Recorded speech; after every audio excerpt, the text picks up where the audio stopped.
सिंदूर के बाद पहली जनसभा। पीएम नरेंद्र मोदी ने राजस्थान में कहा, भारत एटमी धमकियों से नहीं डरेगा, लहू बहाने वालों को कतरे कतरे का हिसाब चुकाना पड़ेगा। पीएम मोदी ने कहा, पाक को भारत के हिस्से का पानी नहीं मिलेगा। साथ ही उन्होंने कहा, ये मेरा संकल्प है और दुनिया की कोई ताकत इसे डिगा नहीं सकती। बोले, सिंदूर मिटाने वाले मिट्टी में मिल गए, हमने 22 अप्रैल का बदला 22 मिनट में लिया। पीएम मोदी ने ऑपरेशन सिंदूर के गिनाए 3 सिद्धांत। भारत पर किसी भी आतंकी हमले का निर्णायक जवाब दिया जाएगा, जिसका समय, तरीका और शर्तें सशक्त बल तय करेंगे। भारत परमाणु ब्लैकमेलिंग नहीं सहेगा, आतंकी मास्टरमाइंड और उनके आकाओं के बीच भारत अंतर नहीं करेगा।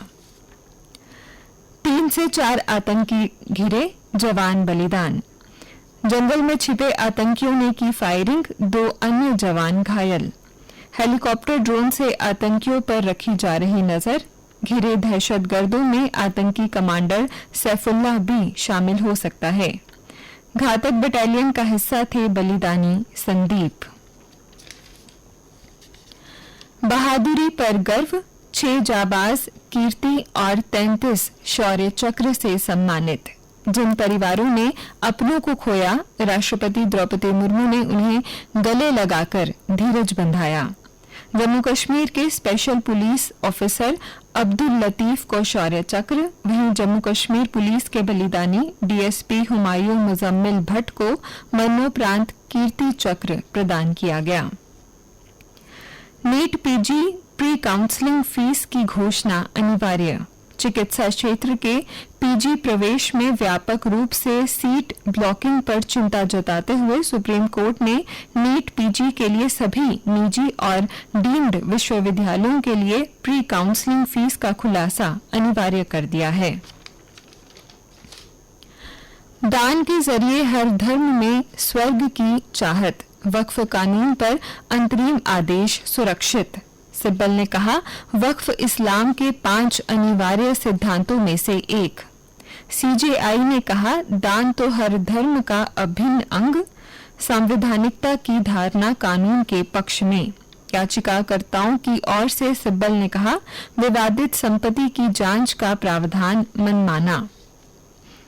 वैष्णो देवी मंदिर मार्ग पर एकीकृत कमान केंद्र शुरू, सुरक्षा हुई सख्त। अत्याधुनिक सुविधा, 700 सीसीटीवी कैमरों के नेटवर्क से लैस श्राइन क्षेत्र में वास्तविक समय की निगरानी और तुरंत प्रतिक्रिया सुनिश्चित करेगी। 103 रेलवे स्टेशनों का कायाकल्प, पीएम मोदी ने देश को सौंपी सौगात। प्रधानमंत्री ने कहा, देश में आधुनिक बुनियादी ढांचा बनाने के लिए चल रहा महायज्ञ। ऑपरेशन सिंदूर को जापान यूएई का समर्थन, आतंकवाद को मानवता के लिए बताया खतरा। सर्वदलीय प्रतिनिधि मंडलों ने की ऑपरेशन सिंदूर के बारे में जानकारी, दुनिया के बेहतर भविष्य के लिए काम करने का संकल्प। वहीं पूर्व अमेरिकी एनएएस ने ऑपरेशन सिंदूर को बताया सही। बांग्लादेश सेना प्रमुख बोले, दिसंबर तक होंगे चुनाव। अंतरिम सरकार ने कहा, निर्वाचित सरकार ही ले भविष्य के फैसले। सेना ने कहा, अंतरिम सरकार में सब कुछ ठीक नहीं। अब कुछ अन्य समाचारों के साथ मेरी सहयोगी सुरेखा। धन्यवाद महेश्वरी। छात्र बनेंगे स्वच्छता दूत, घर घर जाएंगे अलख। नगर निगम ने शुरू किया अभियान, शहर के 20 मिडिल और हाई स्कूलों का होगा चयन। शिक्षा के क्षेत्र में एक महत्वपूर्ण आयोजन, एडुकेट्स एक्सपो 2025। शिक्षा और करियर के नए आयामों का 2 दिवसीय समागम जम्मू में 24 और 25 मई से एग्जीबिशन ग्राउंड के पास शुरू होने जा रहा है। ये कार्यक्रम शिक्षा पेशेवरों, छात्रों और संस्थानों के लिए एक साथ नवीनतम रुझानों को जानने का एक शानदार मंच होगा। भर्ती प्रक्रिया में तेजी लाएं, कहा मुख्यमंत्री उमर अब्दुल्ला ने। उन्होंने जम्मू कश्मीर सेवा चयन बोर्ड के कामकाज की समीक्षा के लिए एक उच्च स्तरीय बैठक की अध्यक्षता की।